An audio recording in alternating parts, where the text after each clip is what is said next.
You've been lied to about journaling your entire life, and I mean completely, utterly, systematically lied to.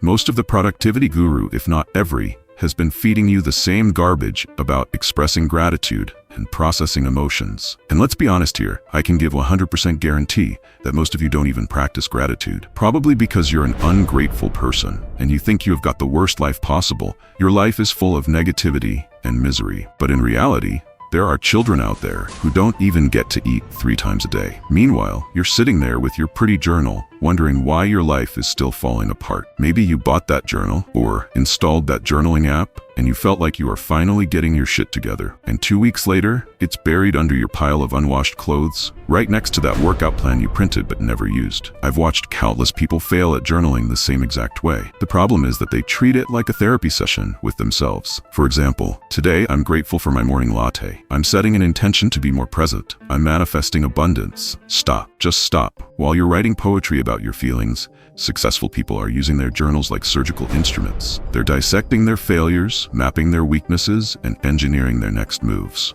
They're not processing emotions. What they're actually doing is they're processing data. You want to know why you keep starting and stopping journaling systems? Because you've been taught to journal like a victim instead of a predator. Every single morning, you have a choice. You can either document your excuses or you can fucking architect your upgrade. You can either write about what happened to you or you can design what happens next. I'm begging you, and I mean literally begging you, to forget everything you think you know about journaling, because what I'm about to show you is going to feel like psychological warfare against your own mediocrity. If I am being honest with you, your current approach to journaling is keeping you comfortable. Comfort is the enemy of everything you say you want. So if you're ready to make your journal into a weapon instead of a security blanket, if you're ready to stop being nice to yourself and start being honest with yourself, then keep watching. Part 1, brain vomit. First thing every morning, before you touch your phone, before you check Instagram to see what your ex is doing, before you do anything, you're going to perform what I call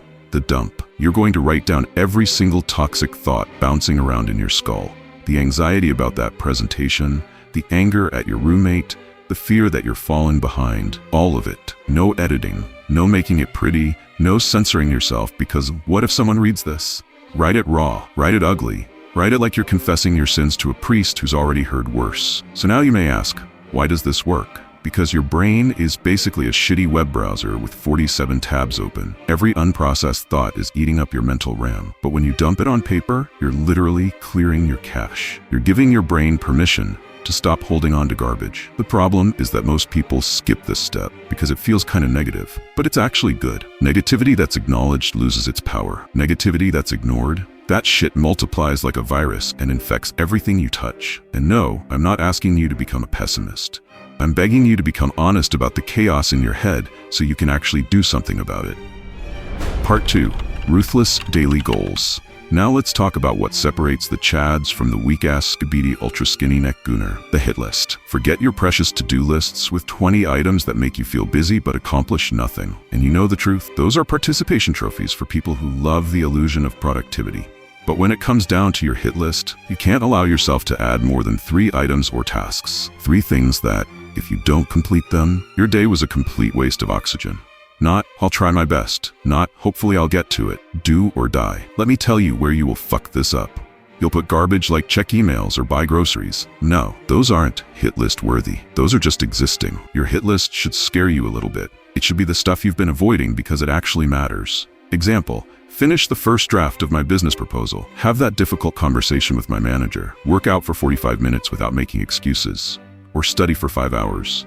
The psychology here is simple. When you have too many priorities, you basically have no priorities. Please listen to me, bro. When everything is important, nothing is important. But when you have 3 non-negotiables, your brain goes into hunter mode. It starts problem solving instead of excuse making. This is going to feel weird at first because you're used to overwhelming yourself with busy work. But completing 3 meaningful tasks beats checking off 30 meaningless ones every single time.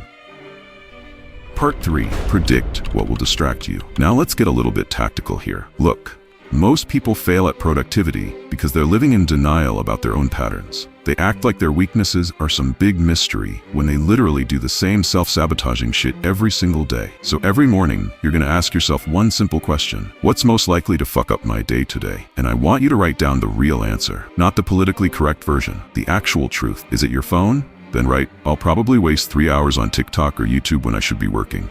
Is it people around you? Right, my roommate will want to hang out, and I'll say yes because I'm a people pleaser. Is it your own brain? I'll convince myself I need to do more research instead of actually starting the damn project. Now here's why this works, and pay attention because most people miss this. When you predict your failure points, they can't sneak attack you anymore. Instead of scrolling for hours and then being like, oh shit, how did this happen again? You'll catch yourself thinking, yep, there's my phone addiction trying to hijack my day. Not happening. Think about it like this. Navy SEALs don't survive missions because they're fearless. They survive because they plan for every possible way things could go wrong. You need to approach your day the exact same way. Most of you get distracted by the same 3 things every damn day, but you act surprised when it happens. Stop being surprised. Start being prepared. Your patterns are predictable as hell. Use that shit against yourself. Write down your enemies.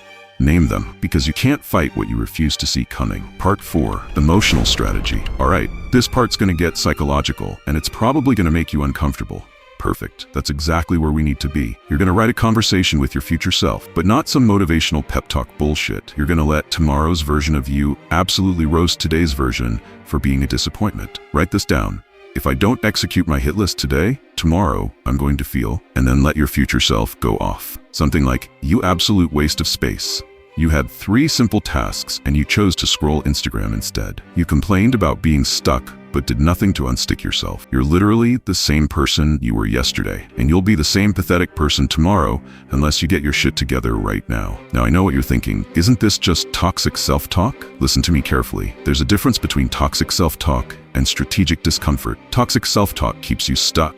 Strategic discomfort gets you moving. Here's the psychology behind this. Most people are motivated by 2 things, pleasure and pain. But pleasure? That's weak motivation. It feels good in the moment, but it fades fast. Pain though? Pain is rocket fuel when you use it right. Your future self is the only person who really gets the cost of your current choices. They're living with the consequences of what you decide to do today. So, let them be your accountability partner. Let them remind you what it feels like to waste another day. Look, most self-help tells you to be gentle with yourself, but being gentle got you where you are right now. Being honest, that's what's gonna get you where you want to be.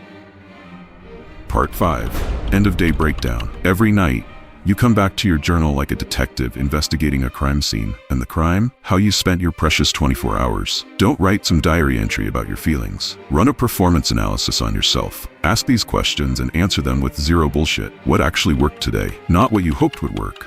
What delivered real results? What was a complete waste of time? Be specific as hell. I spent 2 hours reorganizing my desk to avoid starting my project. I had a 90-minute meeting that could have been a 5-minute email. What triggered me to go off track? Get forensic about this.